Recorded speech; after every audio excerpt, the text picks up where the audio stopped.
কলকাতায় অফিস খুলে দেশবিরোধী কর্মকাণ্ড পরিচালনা করছেন দেশ থেকে পালিয়ে যাওয়া ফ্যাসিস্ট হাসিনা।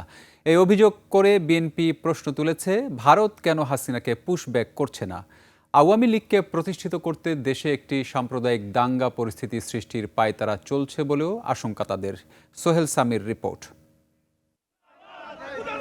পূজা উদযাপন ফ্রন্টের আয়োজনে সমাবেশ। দেশের বিভিন্ন প্রান্ত থেকে র্যালি নিয়ে জাতীয় প্রেস ক্লাবে এসে জড়ো হন হিন্দু সম্প্রদায়ের মানুষ।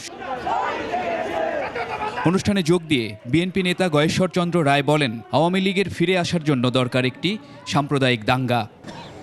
রাজনীতির কুটিলতার মধ্যে এই সাম্প্রদায়িকতা এখন না, হাজারো বছর আগে থেকে আছে।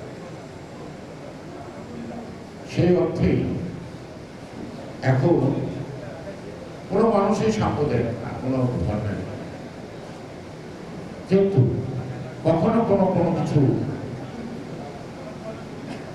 মোকাবেলা করার জন্য দাঙ্গা ফ্যাসাদ করা হতে হয়, যাতে মানুষের দৃষ্টিভঙ্গি তার রুহুল কবির রিজভী বলেন, পলাতক ফ্যাসিস্টকে প্রশ্রয় দিয়ে ভারত বাংলাদেশকে অস্থিতিশীল করার ষড়যন্ত্র করছে।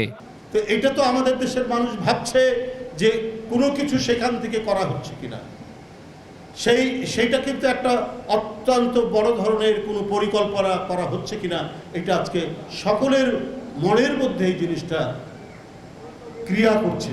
আর পৃথক এক অনুষ্ঠানে বিএনপি নেতা ডক্টর আব্দুল মঈন খান বলেন, আওয়ামী লীগ 11 মিনিটের ব্যবধানে সংসদে গণতন্ত্রের কবর রচনা করেছিল।